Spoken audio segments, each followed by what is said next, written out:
علیکم السلام و رحمت الله و برکاته. و اما سوال دیگر این که دلیل چی است که قرآن و سنت باید که به فهم سلف رحمه الله فهمیده بشود. یعنی وقتی که میگیم که ما قرآن و سنت را میفهمیم به فهم سلف، دلیلش چی است؟ بارک الله فیکم. الله عز و جل میفرماید که و اذا قیل لهم آمنوا كما آمن الناس قالوا انؤمن كما آمن السفهاء الا انهم هم السفهاء ولكن لا يعلمون. وقتی که برای منافقین گفته بشود که ایمان بیاورید همون طوری که مردم ایمان آوردن، یعنی همون طوری که صحابه رسول اکرم صلی الله علیه و سلم ایمان آوردن، اونها در جواب میگفتن از باب تحقیر و مسخره که انؤمن كما آمن السفهاء، آیا ما ایمان بیاوریم همون طوری که سفها بیخیرت ها ایمان آوردگی هستند؟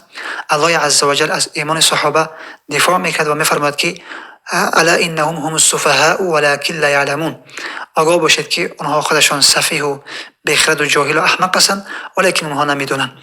و در جای دیگر الله عز و جل میفرماد که فإن آمنوا بمثل ما آمنتم به فقد اهتدوا، اگر ایمان بیاورند به مثل آن طوری که شما صحابه رسول اکرم صلی الله علیه و سلم به مثل شما اگر که اونها ایمان بیاورند، به تحقیق اینها هدایت شدگی هستند، اینها هدایت میشدن، اینها روی حق میافتند.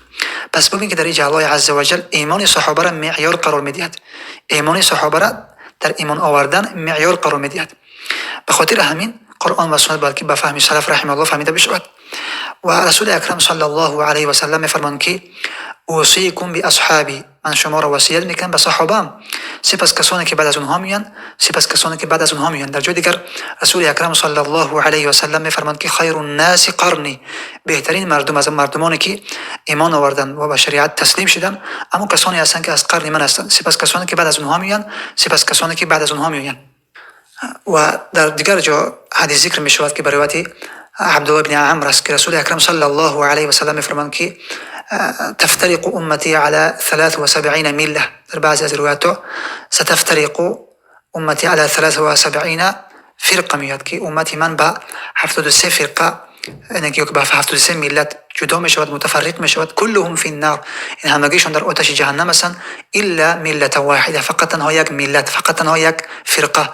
صحابه رسول اکرم صلی الله علیه و سلم پرسیدند که من هی یا رسول الله، او فرقه‌ای که نجات یافتگی هستند، او ملتی که نجات یافتگی هستند چه کسانی هستند ای رسول الله؟